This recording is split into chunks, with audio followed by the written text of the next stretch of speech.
Management के principles क्या हैं?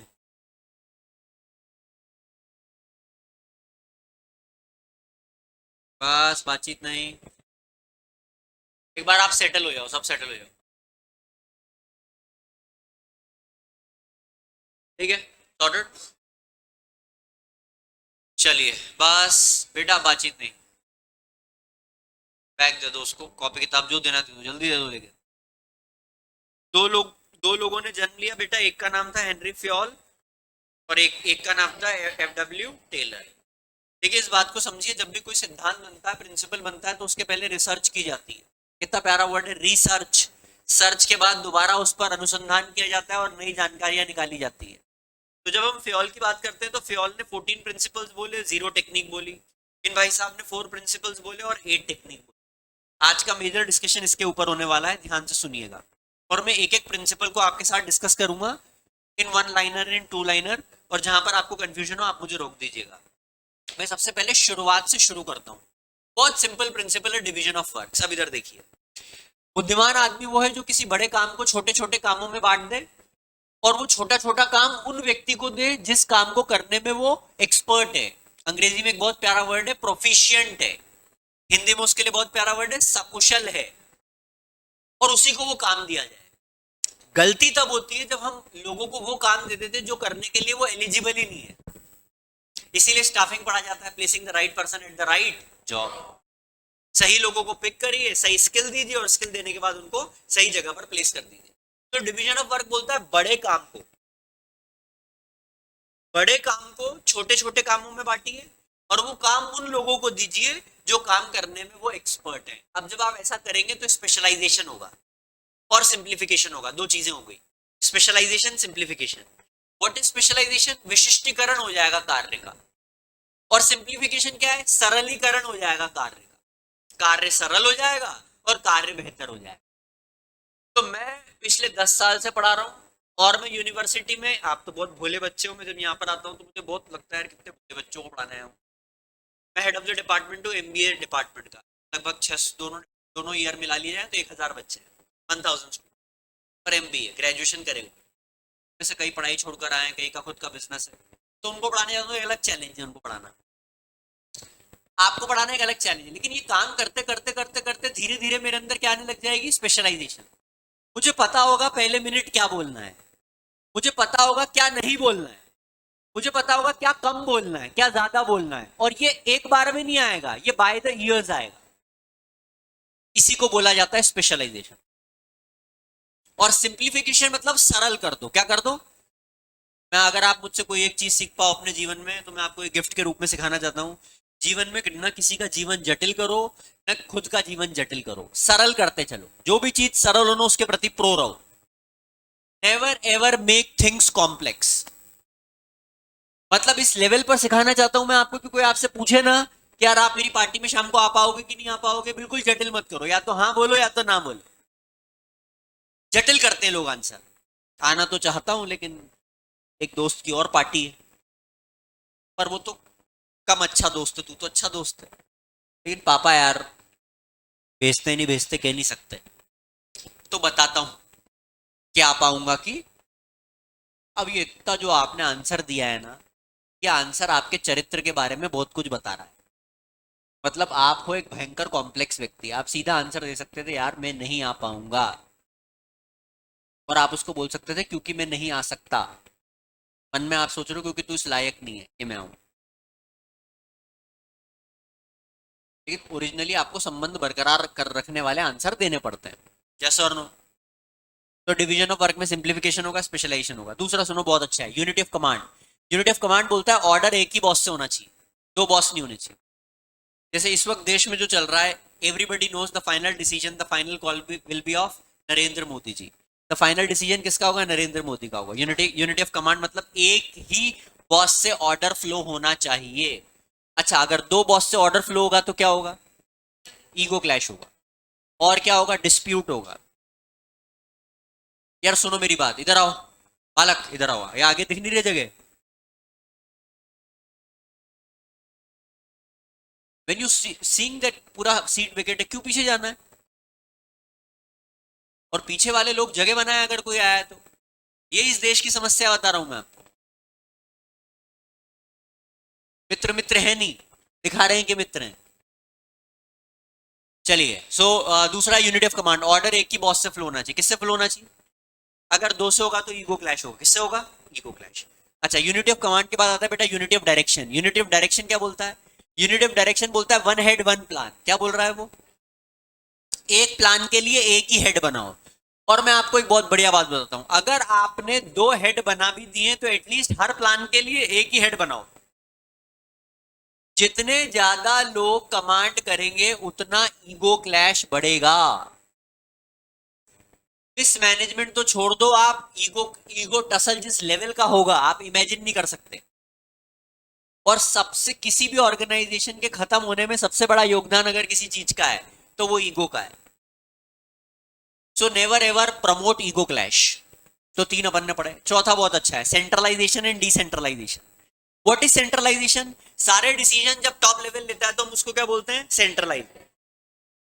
और हर डिसीजन जब अलग अलग लेवल पर बांट दिए जाते हैं तो हम उसको क्या बोलते हैं? डिसेंट्रलाइज। तो इसमें एक चीज याद रखने वाली, जो आप याद रखना, इंपॉर्टेंट डिसीजन को क्या करो? सेंट्रलाइज। लेस इंपॉर्टेंट डिसीजन को क्या करो? हम उल्टा कर देते हैं। जिन चीजों पर माता पिता से पूछना चाहिए वो डिसीजन हम ले लेते हैं, और जिन डिसीजन पर उनसे बिल्कुल नहीं पूछना चाहिए उनसे पूछ लेते हैं। डिसेंट्रलाइजेशन, छोटे काम करो, लेस इंपॉर्टेंट काम करो। अच्छा बोलूं तो रूटीन वर्क के काम करो, जिससे, कितना प्यारा वर्ड है यार ये, मुझे बहुत पसंद है, इंपैक्ट क्रिएट हो। इंपैक्ट, वो सारे डिसीजन सेंट्रलाइज होने चाहिए। करियर कौन सा चुनना है? इंपैक्टफुल डिसीजन है, इसमें इन्वॉल्व करो लोगों को। कॉलेज कौन सा ज्वाइन करना है? इंपैक्टफुल डिसीजन है, इन्वॉल्व करो लोगों को। सेंट्रलाइज होना चाहिए decision. All important decision should be centralized, all less important decision should be decentralized. कल मैंने आपको एक वर्ड पढ़ाया था, डेलीगेशन। ऑर्गेनाइजिंग जब मैं आपको पढ़ाऊंगा तब पढ़ाऊंगा डेलीगेशन। बहुत प्यारा वर्ड है डेलीगेशन भी, आपको समझ में आना चाहिए डेलीगेशन होता क्या है, करना कैसे होता है। Centralization and decentralization. एक हमने पढ़ा इसके अंदर जो प्रिंसिपल, उसका नाम है बेटा Spirit D Corp. Spirit D Corp बोलता है unity is strength. Unity is strength का मतलब है अगर एक व्यक्ति किसी एक चीज पर एनर्जी लगा रहा है, बनस्पत 10 लोग उस पर एनर्जी लगा रहे हैं, तो अगर 10 लोग एनर्जी लगा रहे हैं तो उसका परिणाम जल्दी आएगा। Unity is strength. ये कौन बोलता है? Spirit D Corp. इसका नाम थोड़ा सा अजीब है इसलिए मैं लिख देता हूं, एस्पिरिट डी कॉर्प्स। इसका मतलब होता है बेटा यूनिटी इज स्ट्रेंथ। अच्छा, प्रिंसिपल ऑफ इनिशिएटिव बोलता है सजेशन मांगो, रिव्यू मांगो, फीडबैक मांगो, ओपिनियन मांगो। किससे? एम्प्लॉइज। सब ध्यान देंगे मेरी बात पे। मैंने ये बोला है कि रिव्यू मांगो, मैंने ये नहीं बोला है रिव्यू को मानो। मैंने मांगना बोला है, मानना नहीं बोला है। आप सामने वाले से रिव्यू, सजेशन, फीडबैक मांगोगे तो उनको इंपॉर्टेंस वाली फीलिंग आएगी, पर लागू तो वो करो जो ऑर्गेनाइजेशन के लिए सही हो। लेकिन उनसे पूछो जरूर। सर फिर जब उनकी मान ही नहीं रहे तो पूछने की जरूरत क्या है? अरे भाई क्या पता उनसे बेटर आइडिया आ जाए, नंबर एक। नंबर दो, नहीं पूछोगे तो उनको लगेगा हम कटे कटे हैं, अंडमान एंड निकोबार आइलैंड वाली फीलिंग आने लग जाएगी उनको। तो उनको लगना चाहिए कि अपने हैं, और ये भी पता होना चाहिए कि तुम कौन हो। करेंगे तो हम वही जो हमें करना है। ये जो अंतर है ना, ये जिस दिन सीख जाओगे आप बढ़िया जगल कर पाओगे पावर को, क्योंकि पूरा खेल पावर को जगल करने का लाइफ में, कि आप किस तरह से इंपैक्ट क्रिएट करते चले जाओ और अपने ऑब्जेक्टिव को अचीव करते चले जाओ। पूरा खेल जीवन में इसी चीज का है, कैसे किस सीढ़ी पे पैर रखना है, किस सीढ़ी को नतमस्तक करना है और आगे बढ़ते चले जाना है। So what I am telling you बेटा, इनिशिएटिव में आप सजेशन मांगते हो। क्या मांगते हो? रिव्यू, फीडबैक मांगते हो। इससे उनको क्या लगता है? Feeling of importance. इसके लिए इंग्लिश में वर्ड है सिग्निफिकेंट फीलिंग आती है उनको। कौन सी फीलिंग? सिग्निफिकेंट मतलब इंपॉर्टेंट। आप में से कितने लोग इंदौर में अपने माता पिता के साथ रहते हैं? मेजोरिटी। आज जाकर आप अपने अपने मम्मी से और पापा से सिर्फ just for the sake of asking कुछ पूछ के देखना, उसके बारे में, पढ़ाई के बारे में। जैसे मम्मी से पूछ के देखना, मम्मी 2 चैप्टर है, एक टफ चैप्टर है और एक इजी चैप्टर है, आप मुझे बताओ मैं कौन से चैप्टर से शुरू करूं। आपके दिमाग में पहले से डिसाइडेड है कि इजी से पढ़ना है, मम्मी का जवाब होगा टफ से शुरू कर। लेकिन पूछ लेना, शुरू इजी करना, लेकिन पूछ लेना, and the moment you will ask her ना, यू विल सी द चमक इन हर आई। आपको उनकी आंखों में एक चमक नजर आएगी कि यार मेरी बेटी ने, मेरे बेटे ने मुझसे पूछा। आप नई गाड़ी खरीद रहे हो ना, आपके पिता बुजुर्ग हो गए ना 60-70 साल के, वो नहीं चला सकते ना। आप सिर्फ उनसे जाके पूछो, यार पिताजी एक गाड़ी है 15 लाख की, मुझे बहुत पसंद है, एक गाड़ी है 13 लाख की, 2 लाख का अंतर है, कौन सी लेनी चाहिए? ना 15 की, कोई बुराई नहीं, लेकिन involve him in the decision. And when you will involve people in the decision, then they will feel important. कितने लोगों तक मेरी बात पहुंच रही है? जैसे मैं अगर आपसे पूछूं कि इसके बाद अपन कौन सा चैप्टर शुरू करें, आप कुछ भी बोलो, शुरू तो मैं वही करूंगा जो मुझे करना है। कितने लोगों तक मेरी बात पहुंची? लेकिन आपसे जब मैं पूछूंगा तो आपको लगेगा यार सर ने पूछा यार, लेकिन जब मैं नहीं लागू करूंगा तो आपको लगेगा कि क्या यार, ये तो और बड़ी बेइज्जती है। इससे बढ़िया तो पूछते ही नहीं। लेकिन आप चेक करो, जब कोई आपको अप्रिशिएट करता है, आपने एक नया शर्ट पहना है और कोई आपकी तारीफ नहीं कर रहा, लेकिन एक दोस्त ने आपकी तारीफ कर दी, आपकी एकदम अदा बदल जाती है, आपके चलने में एक मटक पैदा हो जाती है। कितने लोगों ने ऑब्जर्व करे जरा? और अगर वो तारीफ करने वाला आप लड़के और तारीफ करने वाली लड़की है, तो आप खत्म हो गए। आप कल्पनाओं की यात्राओं में चले गए हो कि मैं कौन से कैफे पे इसको कॉफी पिलाऊंगा। क्यों ऐसा हुआ? क्योंकि एप्रिसिएशन व्यक्ति चाहता है, हर बंदा चाहता है। यस और नो? तो इनिशिएटिव में आपको क्या मांगने बेटा? लोगों से सजेशन, सजेशन मांगते। अब आते हैं अपन ऑर्डर पर। प्रिंसिपल ऑफ ऑर्डर क्या है? इसके लिए एक वर्ड मैंने अपने पुराने स्टूडेंट्स को याद करवाया, आप सब जो आज नए आए हैं वो भी सुन लीजिए। Old is always gold, but so वो जो स्टेटमेंट है वो हमेशा याद कर लीजिए जो मैं आपको बोल रहा हूं, orderly placement of man and material. ये लिख लीजिए आप प्रिंसिपल ऑफ ऑर्डर में, orderly placement of man and material. orderly placement of men and material, orderly placement of men and material। एक लाइन और लिखो इसके अंदर, a place for everything, everything on its place. A place for everything, everything on its place.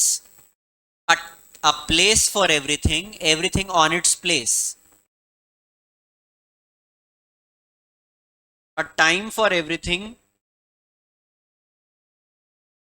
everything on its time। A place for everything, everything on its place। A time for everything, everything on its time। हर चीज की एक जगह होनी चाहिए, हर चीज उसी जगह पर होनी चाहिए, हर चीज का एक समय होना चाहिए और वो चीज उसी समय पे होनी चाहिए। कितने लोगों तक मेरी बात पहुंची? हर चीज की एक जगह होनी चाहिए और हर चीज उसी, हर चीज का एक समय होना चाहिए और हर चीज, इसको हम बोलते हैं प्रिंसिपल ऑफ ऑर्डर।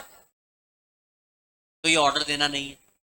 कुछ प्रिंसिपल अपने हो गए, मैं 2-4 प्रिंसिपल और दोहराता हूं। Principle of fair remuneration.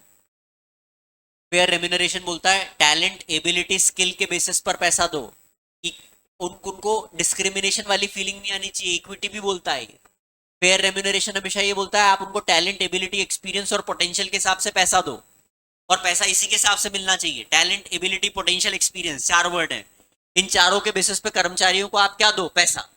जब आप क्या करोगे, ऐसे व्यक्ति को प्रमोट करोगे जो टैलेंटेड नहीं है, पोटेंशियल वाला नहीं है, एक्सपीरियंस नहीं है, तो जो व्यक्ति टैलेंटेड है वो हतोत्साहित हो जाएगा, इंग्लिश में बोलेंगे तो डिमोटिवेटेड हो जाएगा, और फिर डिमोटिवेटेड होगा तो अगला स्टेप क्या है? छोड़कर जाएगा। अगला स्टेप क्या है? आपकी खुफिया सूचना किसको देगा? कॉम्पिटिटर को। और खुफिया सूचना कॉम्पिटिटर को देगा तो आपको होगा नुकसान। इससे बेटर था कि आप टैलेंटेड व्यक्ति को प्रमोट करते। ऑन रिकॉर्ड बोल रहा हूं, कांग्रेस की स्थिति ये ऐसी स्थिति नहीं होती अगर कांग्रेस अपने टैलेंटेड एलिजिबल कैंडिडेट्स को जाने नहीं देती बीजेपी में। तो कांग्रेस में मेजॉरिटी लोग, वो लोग जो टैलेंटेड थे वो बीजेपी में जाकर मिल गए। For example Jyotiraditya Scindia, for example Himanta Biswa Sarma, for example an number of people who were in Congress and they move to Bharatiya Janata party, क्योंकि उनको वहां पर रिकॉग्निशन। आप कब मूव करते हो? जब आपको ये रियलाइज हो जाता है कि जहां मैं हूं ये मेरी जगह नहीं, तत्काल मूव कर जाते हो आप। मैं पक्का बता रहा हूँ, बेटा बात मत करो। बालिका, बालिका बिल्कुल। What's your name? Don't talk. Don't have to talk. Just listen to me.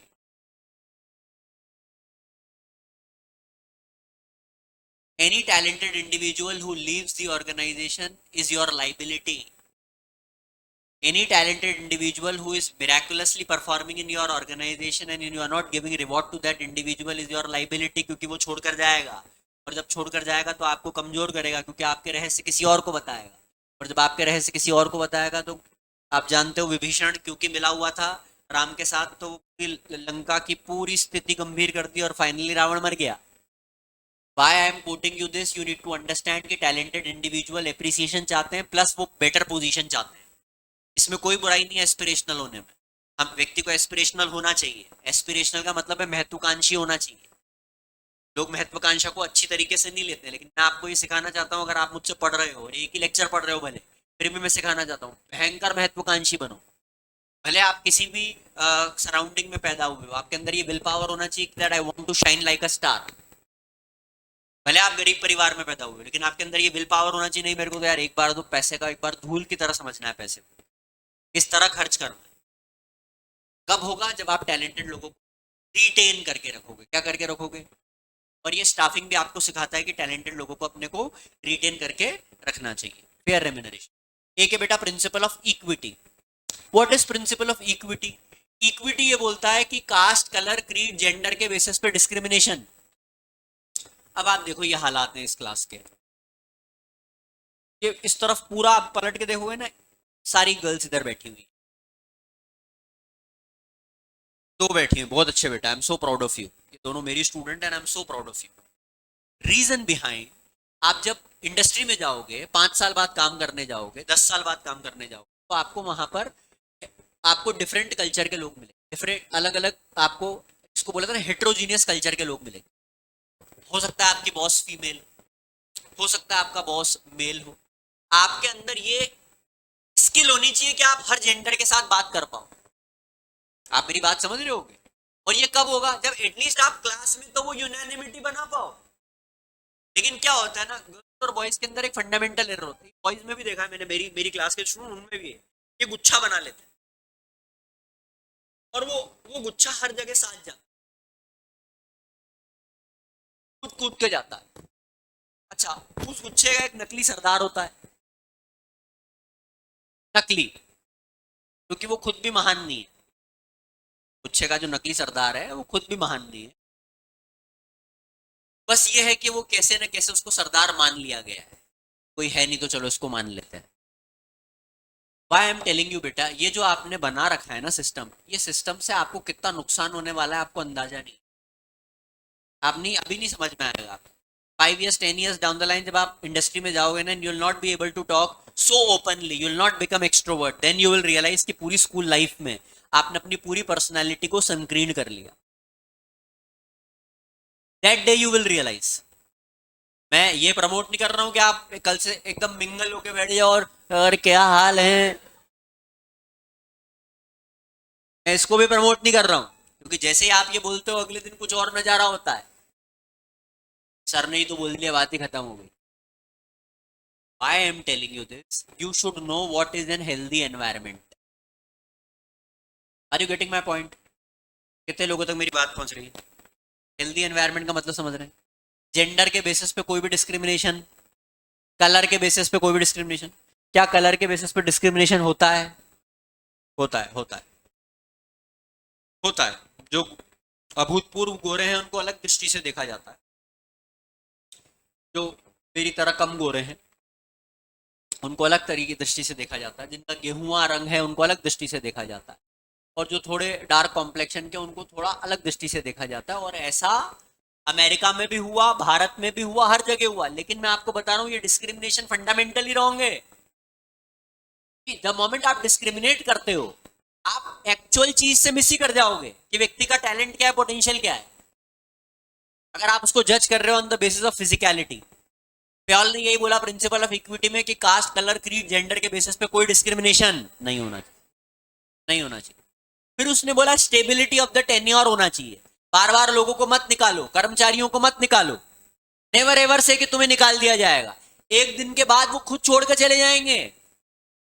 और ऐसा होगा। कोअर्जन अपन ने पढ़ा है, अपन ने कल ही पढ़ा है कोअर्जन, कि आप लोगों को दमित करोगे, दमित करोगे, दमित करोगे, दमित करोगे, एक दिन वो भाला असला बारूद निकाल लेंगे और आपको ही खत्म कर देंगे। सच बता रहा हूं मैं आपको, पढ़ा था मैंने कहीं। वो बच्चे जो अपने शहर से बाहर आकर सबसे पहले रिलेशनशिप में उतरते हैं, वो लोग होते हैं जिनके अपने माता पिता के साथ इतने अच्छे संबंध नहीं होते। Let me repeat it. अपने शहर से बाहर आने के वो बच्चे जो सबसे पहले रिलेशनशिप में उतरेंगे या उतरना चाहेंगे, वो होंगे जिनका अपने माता पिता के साथ कोई ना कोई एक टसल चलेगा, जो ओपन नहीं, क्योंकि वो वहां पर मिस आउट कर रहे हैं कॉन्वर्जेशन को, लव को, एम्पैथी को, कनेक्शन को। और वो एम्पैथी, लव, कनेक्शन जो घर पे मिस कर रहे हैं वो बाहर तलाशेंगे। और जब वो बाहर तलाशेंगे तो you never know what will happen. You never know what will happen. It can be good, it can be bad, it can be good also. But जिस तरह का कलयुग चल रहा है, it can be bad also. Yes और no? लोग मेरी बात से सहमत हैं? आपकी सहमति और असहमति से फर्क नहीं पड़ता, सच यही है जो मैं बोल रहा हूं। सर फिर आपने पूछा क्यों? ताकि आप क्या फील करो?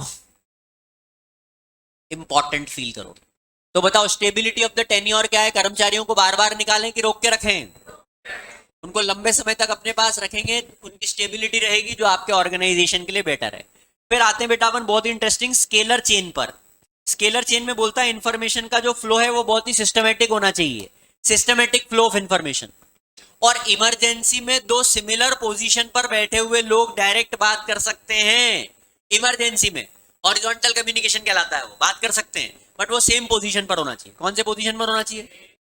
सेम मैनेजर सेम पोजीशन पर अगर होंगे तो लोग डायरेक्टली बात कर सकते हैं। इसको हम बोलते हैं स्केलर चेन। अब अगर मैं आपसे पूछूं कि ये तमाम फ्योल के प्रिंसिपल्स अगर आप ऑब्जर्व करोगे ना, तो ये एक ऑर्गेनाइजेशन को सुचारू रूप से चलने में मदद कर, प्रॉपरली रन करने में मदद कर रहे हैं ऑर्गेनाइजेशन। वहां पर इक्विटी भी लग रही है, वहां पर डिवीजन ऑफ वर्क भी लग रहा है, और मजे की बात वहां पर अथॉरिटी रिस्पॉन्सिबिलिटी भी लग रही है। और वो बहुत ईमानदारी से फ्योल बोल रहा है कि आप अथॉरिटी बराबर दो रिस्पॉन्सिबिलिटी के। अगर आपने अथॉरिटी ज्यादा दे दी रिस्पॉन्सिबिलिटी से, तो अथॉरिटी का क्या होगा? मिसयूज होगा। अथॉरिटी अगर आपने कम दी तो काम नहीं हो पाएगा। This is principle of authority and responsibility. Authority हमेशा बराबर होनी चाहिए। अगर आपने अथॉरिटी बढ़ा दी तो मिसयूज होगा, अथॉरिटी कम कर दी तो काम नहीं हो पाएगा।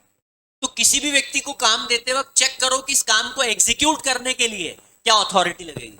अभी मेरे पास इतना टाइम नहीं, वरना मैं आपको एक चीज बताता। एक होती है बेटा ऑपरेशनल अथॉरिटी। कौन सी अथॉरिटी?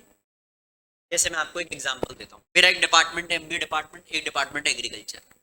मेरे अंडर जितने लोग काम करते हैं, मेरे यूनिवर्सिटी में मेरे अंडर, उनको बोनाफाइड सर्टिफिकेट देना है किसी बच्चे को। बोनाफाइड सर्टिफिकेट मतलब ये बच्चा हमारे यहाँ पढ़ता है, इसका एनरोलमेंट नंबर ये है, इस साल में इसका एडमिशन, ये बोनाफाइड सर्टिफिकेट कहलाता है। बच्चा मांगने आता है, उसको कहीं लगाना है बैंक में। अब for example I am in class, मैंने अपने डिपार्टमेंट में ये ऑपरेशनल अथॉरिटी अपने नीचे की फैकल्टी को देके रखी हुई है कि अगर कोई बच्चा बोनाफाइड लेने आया है और अगर उसकी फीस जमा है और अगर उसके सारे दस्तावेज अपने पास हैं, तो बोनाफाइड सर्टिफिकेट देने के लिए मुझसे पूछना नहीं है, तत्काल प्रभाव से दे दिया जाए। और मुझसे तो पूछना ही नहीं है कि बोनाफाइड सर्टिफिकेट देना है कि नहीं देना है। अगर डॉक्यूमेंट नहीं है, फीस नहीं है तो नहीं देना है तो देना है। तीसरी कोई गुंजाइश ही नहीं है। अब इस पूरे काम से, जिस काम में मैं एज अ मैनेजर, ध्यान से सुनना, बार बार इन्वॉल्व होता, उस काम के लिए मैंने बना दिया एसओपी, स्टैंडर्ड ऑपरेटिंग प्रोसीजर। और उस पूरे काम से मैं आहिस्ता से साइड में हट गया। अब बोनाफाइड के जितने काम है वो मुझसे टकराए बिना हो जाएंगे। कितने लोगों तक मेरी बात पहुंची? इसको क्या बोला जाता है? SOP, standard operating procedure. ऐसा एक जगह नहीं बनाया मैंने, ऐसा कम से कम 10-20 कामों पे हमने बना के रखा होगा। 10-20 कामों, क्योंकि वो काम रोज ही आने हैं। और जब रोज ही आने और आप रोज मुझसे पूछोगे, और अगर मेरी एनर्जी इन कामों में जाएगी तो मेजर काम कैसे कर पाएंगे? कितने लोगों तक एसओपी बेटा, what is SOP? Standard operating procedure बनता कब है? ये नहीं पूछा आपने। जब ऑन अ डेली बेसिस कोई एक्टिविटी हो रही हो और उस एक्टिविटी पर आपको रोज डिसीजन लेना पड़ रहा हो, तो इससे बेटर है कि आप उससे रिलेटेड क्या बना दो, एसओपी। जैसे हमारे घर में एक एसओपी था, यार देखो तुमको बाहर जाना है ना, बार बार मत पूछो, चले जाओ, लेकिन 8 बजे पहले आ जाना। तुम हमको बोल के जाओगे कि 9 बजे, ये तो होगा ही नहीं। तुम बोल के मत जाओ, पर 8 के पहले आ जाओ। और हम कॉल करें तो 2 फोन में उठा लो, एक मिस हो सकता है, दूसरे में उठा। सिंपल एसओपी बने हुए थे, सिंपल, और सब फॉलो कर रहे थे। तो कोई किसी किस्म की वो नहीं है टेंशन। जैसे मेरी मदर ने मुझे बोल के रखा था कि स्कूल में कोई भी इवेंट हो रहा है जिसमें अगर तुमको 300 के अंडर अंडर का खर्चा हो रहा है, तुमको घर आके मेरे से नहीं पूछना है, तो खर्चा करिए ना, मेरे से आके रिइंबर्समेंट ले लेना। 300 के अंडर का होना चाहिए, और महीने में एक ही हो सकता है। ऐसा नहीं तुम 300 रोज ही कर रहे हो। अब ये बिल्कुल एसओपी क्लियर था, यार 300 खर्च कर सकते हैं किसी इवेंट में, पूछने की जरूरत नहीं। मैम पूछती थी कौन कौन करेगा, अपन सबसे पहले हाथ खड़ा करते थे, क्योंकि अपना एसओपी डिसाइडेड है। इसको बोला जाता है कि आप अपने जी, बहुत ध्यान सुनना मैं क्या बोल रहा हूँ बॉयज एंड गर्ल्स, बहुत काम आएगा आपको life. Majority of the time of a manager and a leader is dwell is wasted on such type of petty decisions which are of no importance. And I want you to be those people who make SOP, standard operating procedure, so that you can get out of that whole bullshit decisions. Are you getting my point I'm saying? Fair enough. कितने लोगों तक मेरी बात पहुंच रही है? पक्का?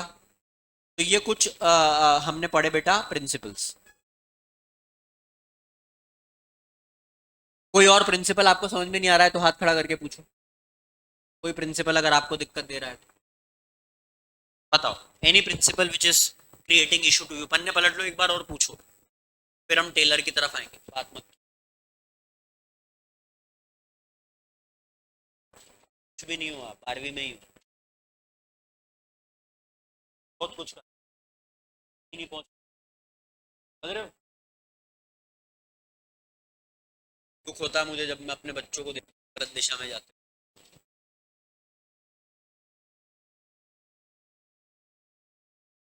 Divided के साथ पढ़ा करो। जब पढ़ा रहा हूँ मिस करोगे इन सारी क्लासेस को, आप लिख के दे सकता हूँ मैं, फिर रुक जाओ 6 महीने। चलिए, any principle which is creating issue, any principle? No. Taylor पर आ रहे बेटा, टेलर पर आओ। टेलर ने बोला है कि 4 प्रिंसिपल है मेरे। Science not a rule of thumb. अब ध्यान से सुनेंगे। Science not a rule of thumb बोलता है भैया डिसीजन में, लाइफ में कोई भी डिसीजन गट फीलिंग पर मत लो। सब ध्यान देंगे। No decision should be taken on the basis of gut feeling. Gut feeling समझते हो आप? मुझे लग रहा है कि ऐसा करना चाहिए, खत्म किस्सा। आपके लगने से कुछ नहीं होगा। आपको करना क्या है? Logic, rationality, hit and trial, ये इंपॉर्टेंट है। तो science not a rule of thumb बोलता है गट फीलिंग पे डिसीजन मत लो। आप रैशनैलिटी चेक करो, उसके पीछे का लॉजिक चेक करो, उसके पीछे का बेस चेक करो, और फिर डिसीजन। इसको अदरवाइज मत लेना, ऑन रिकॉर्ड बोल रहा हूं मैं भी। 10 में से 2 से 3 बच्चे वो होते हैं जो सीए इसलिए कर रहे होते हैं क्योंकि उनके दोस्त सीए कर रहे हैं। 10 में से 3 बच्चे ऐसे होते हैं जो ग्रेजुएशन के बाद इसलिए एमबीए करते हैं क्योंकि कोई और विकल्प ही नहीं है, तो एमबीए कर रहे हैं, सब एमबीए कर रहे हैं। 10 में से 3 बच्चे वो होते हैं जो 10वीं के बाद 11वीं में साइंस इसलिए लेते हैं क्योंकि साइंस में स्कोप बहुत है, ऐसा उनको बोल दिया जाता है। बता रहा हूँ मैं। और ये वो लोग हैं जो गट फीलिंग पे जा रहे हैं दूसरों की। तो पराजय का नेक्स्ट लेवल है बेटा ये तो। एक तो अपन खुद की गट फीलिंग पे जाए तो थोड़ा समझ में भी आ रहा है। गट फीलिंग भी, और वो भी किसकी? मतलब आपकी मम्मी को लगता है कि आप एक अच्छे डिजाइनर बन सकते हो, इसलिए आपने फैशन डिजाइनिंग ले ली। ऑन रिकॉर्ड बोल रहा हूँ, तो डिजास्टर्स डिसीजन है। आपको लगना चाहिए तो बेटर है सर, लेकिन माता पिता तो बच्चों का कभी कहाँ गलत समझते हैं। आई नो आप यही बोलोगे, but I want you to have a good discussion with your parents कि अब मैं जो अपने करियर की ट्रेजेक्टरी बनाने वाला हूँ वो कहाँ लेकर जाएगा मुझे, और मुझे छोड़ो आपके बुढ़ापे में कहाँ लेके जाएगा आपको। कि जहां मैं जाऊंगा वहीं तो फाइनली आप जाओगे आखिरी में। So my career is not only important to me but also important to you. So let's have a healthy discussion related to it. इसको बोला जाता है science not a rule of thumb. Gut feeling पे नहीं जाना है, rationality पे जाना है। दूसरा, कॉपरेशन नॉट इंडिविजुअलिज्म, खुद की कम सोचो, ऑर्गेनाइजेशन की ज्यादा सोचो।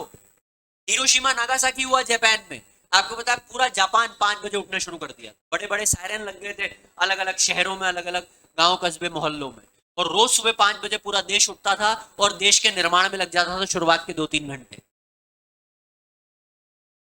बेवकूफ है वो लोग काम कर रहे हैं, वो इस बात को जानते हैं कि इंडिविजुअलिज्म से कुछ नहीं होगा, आपको टोटलिटी में काम करना है।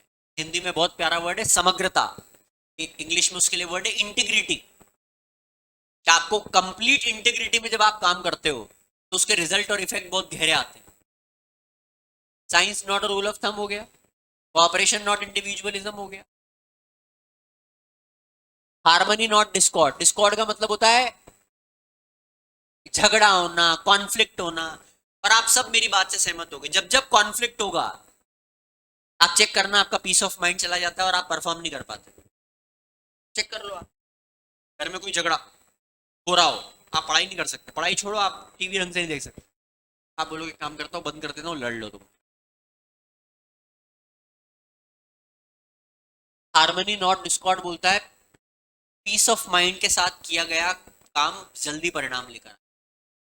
क्यों बोला जाता है सोने के पहले मोबाइल मत देखो, ताकि पीस ऑफ माइंड से सो?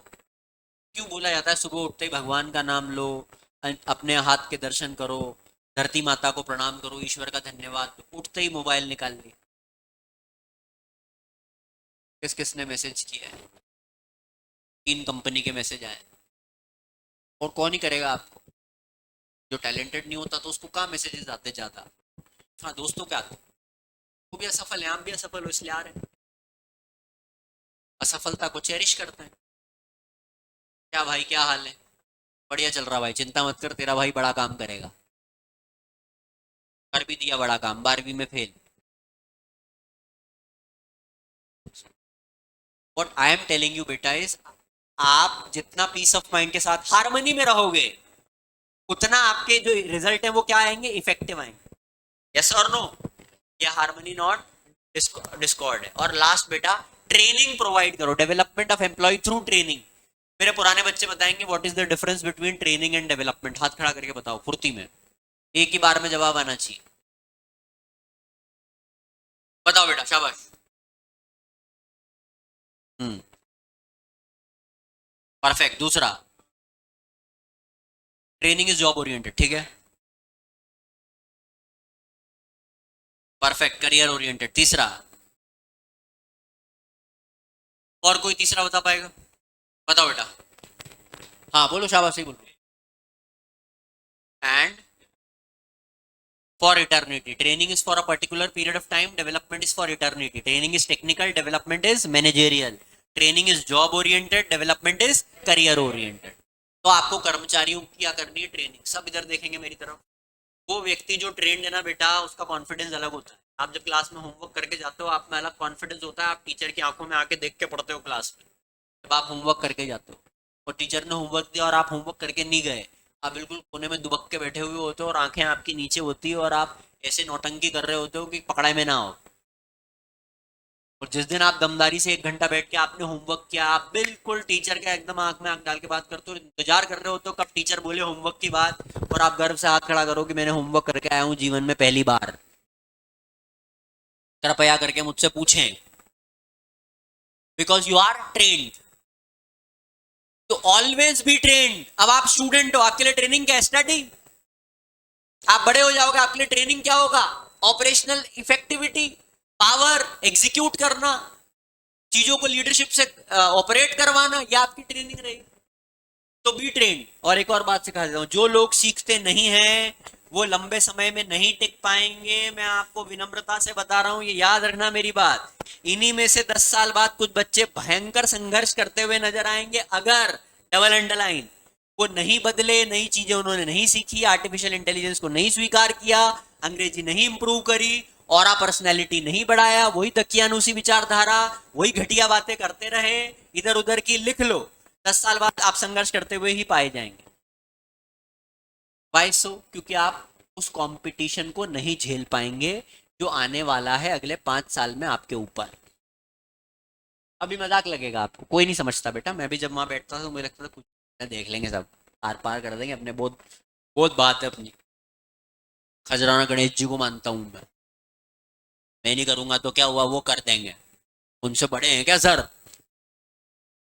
सब फाइनली तब समझ में आता है जब आपको रिजल्ट नजर नहीं आ रहे होते हैं।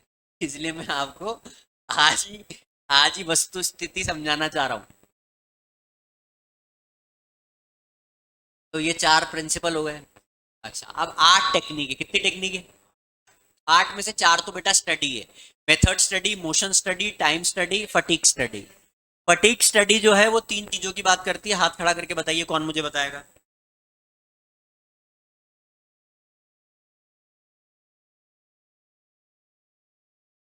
बताओ।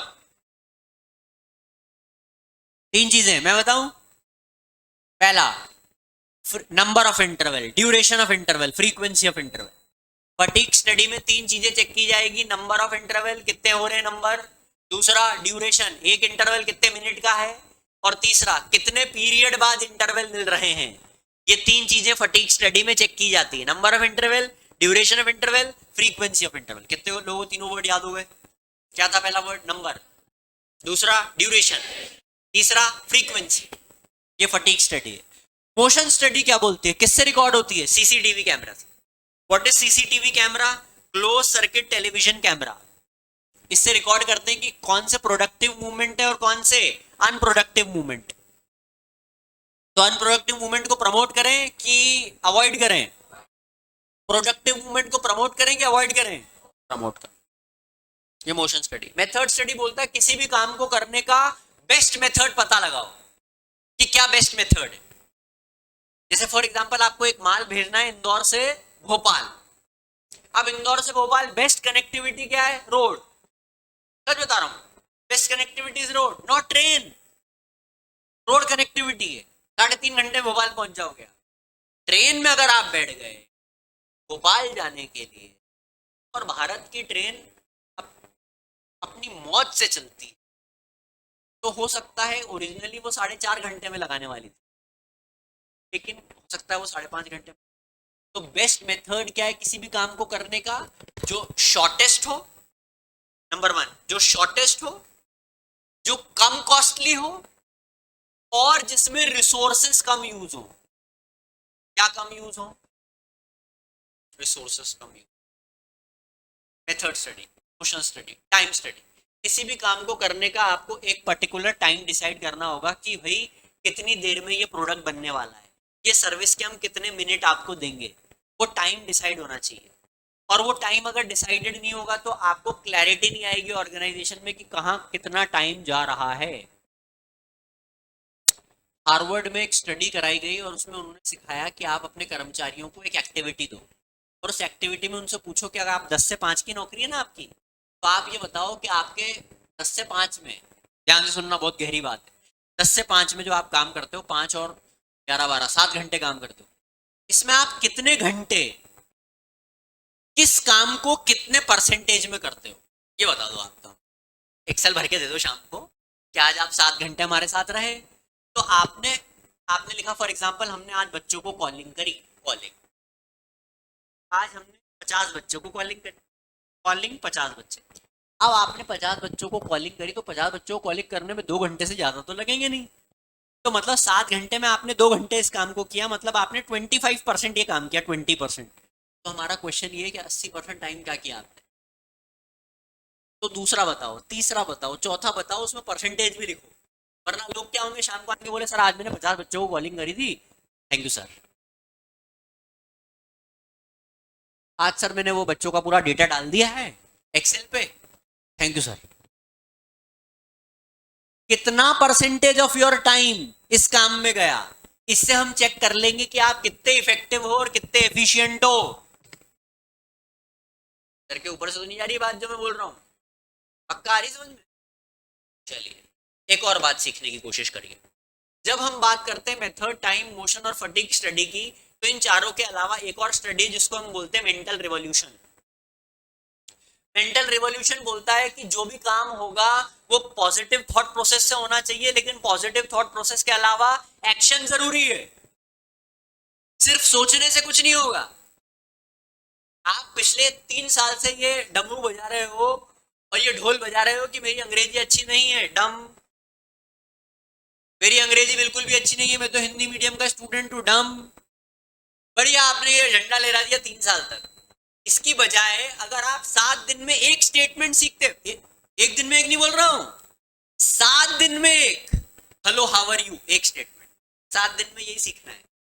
और अगर आप ऐसे सीखते तो 1 साल में 52 महीने होते हैं और 3 साल में 150, मतलब आज आप 150 स्टेटमेंट याद कर चुके होते हैं अंग्रेजी के, बेसिक बेसिक 150 रटे हुए होते हैं आपको 7 दिन में एक। लेकिन आपने 7 दिन में एक करने की जगह 7 दिन में 70 बार ये बोलना पसंद किया कि मेरी अंग्रेजी अच्छी नहीं है। घर के ऊपर से नहीं आ रही बात, कितने लोगों तक मेरी बात पहुंच रही है?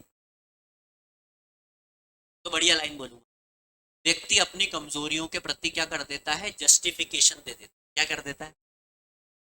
मेरी अंग्रेजी इसलिए कमजोर है सर, समझो ना आप, मेरे माता पिता थोड़े से आम मध्यम वर्गीय परिवार से आते हैं और घर में माहौल नहीं है सर, इसलिए मैं अंग्रेजी नहीं बोल। सर आप तो जानते हो अपने स्कूल में बच्चे कैसे हैं, वो अंग्रेजी बोलते ही नहीं है, मैं बोलता हूँ तो मेरे को हीरो बोलने लग जाते हैं, मेरे से दोस्ती तोड़ लेते हैं, तो मैं अंग्रेजी नहीं सीख पाया।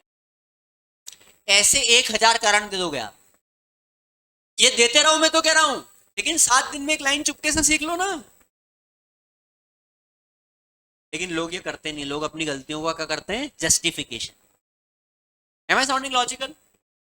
यस और नो? सो मेंटल रिवॉल्यूशन बोलता है पॉजिटिव सोचने से कुछ नहीं होगा, क्या लेना पड़ेगा? बिना एक्शन लिए बात नहीं बनेगी। और आप एक्शन अगर लेते रहोगे तो एक समय बाद आपको बोलने की जरूरत नहीं है, आपके एक्शन ही बोलने लग जाएंगे। विराट कोहली मैच विनर है, बोलने की जरूरत नहीं है उसको, वो है ही। Mahendra Singh Dhoni cool as a cucumber है, बोलने की जरूरत नहीं है, वो था ही। चेन्नई सुपर किंग तो अभी भी बोल रही है ही, कब जाएगा?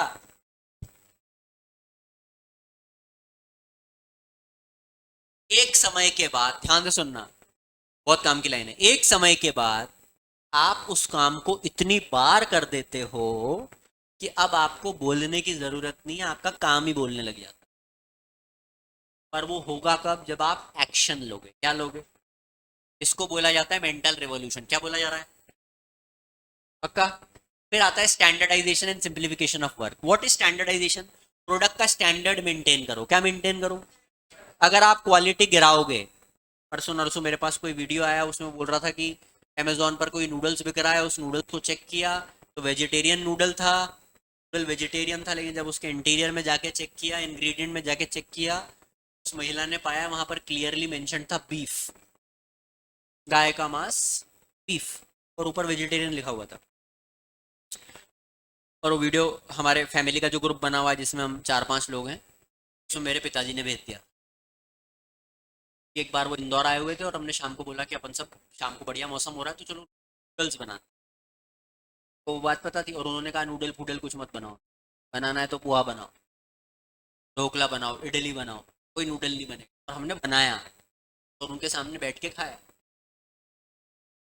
उन्होंने उसका बदला निकाल लिया और उन्होंने वीडियो डाल दिया है और फिर हिंदी में लिख दिया, कृपया मृदुल जी जरूर सुनिए। बोल ही दिया गया था तो मैंने सुना। और मेरे अलावा जिन्होंने सबने नूडल खाया था भर भर के मेरे से ज्यादा, मेरे ही घर वाले सब ताली बजा रहे हैं उस वीडियो पे। क्या बात है, बहुत बढ़िया वीडियो है। और मैं बोल रहा हूँ yes I agree. Why I am quoting you this? Knowing the information is your right, ये कंज्यूमर प्रोटेक्शन भी बोल रहा है और ये चैप्टर भी बोल रहा है, ये चैप्टर भी बोल रहा है कि आपके पास समग्र अधिकार है कि आप जानो कि स्टैंडर्ड क्या है प्रोडक्ट का, what is the quality of the product. और उसके लिए बहुत प्यारा वर्ड यूज किया जाता है, क्वालिटी कंट्रोल।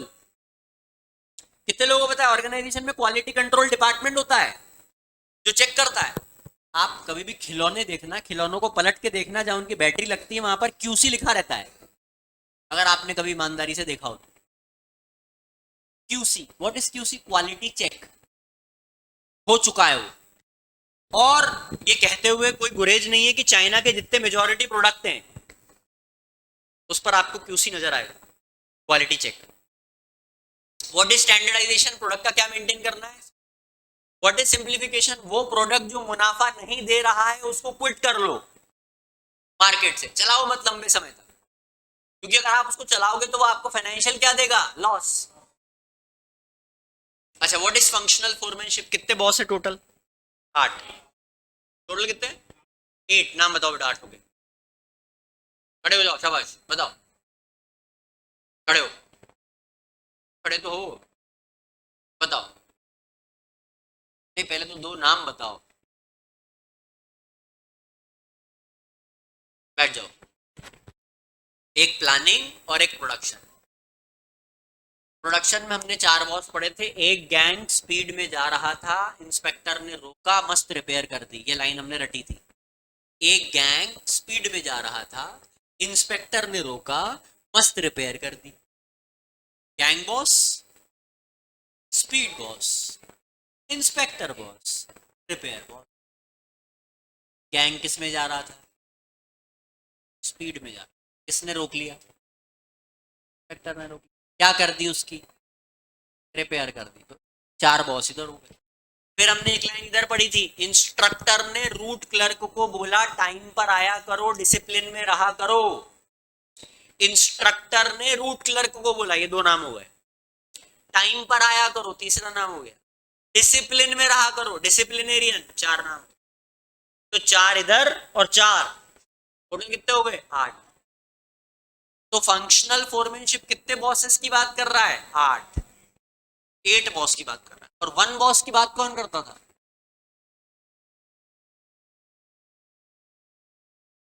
शाबाश, कौन करता था? अरे भाई, फ्योल करता था यूनिटी ऑफ कमांड में। कौन करता था? यूनिटी ऑफ कमांड करता था। आदमी क्या यूनिटी ऑफ कमांड? फ्योल करता था। कौन से प्रिंसिपल में करता था? Unity of command. अच्छा, इसमें एक और है, differential piece rate plan.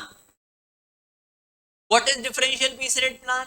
Differential piece rate plan बोलता है कर्मचारियों को उनकी एलिजिबिलिटी ऑफ द परफॉर्मेंस के हिसाब से पैसा दो। जो जितना प्रोडक्शन करे उसको उतना पैसा दो। Compensation should be on the basis of their performance.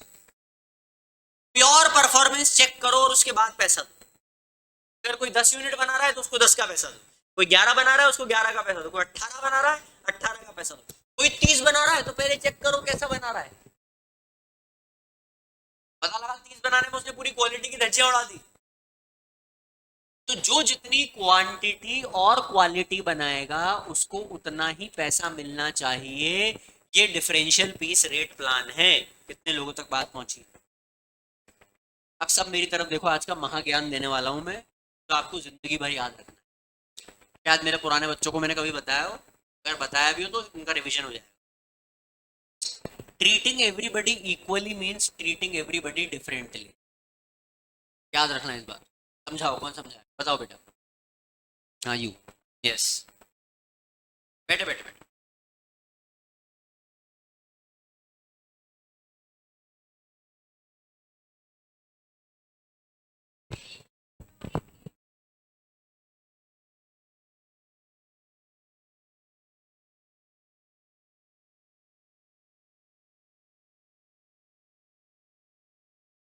Punishment. तो फिर प्रिंसिपल ऑफ इक्विटी क्या हुआ बेटा? वो इक्विटी भी तो यही बोल रहा है,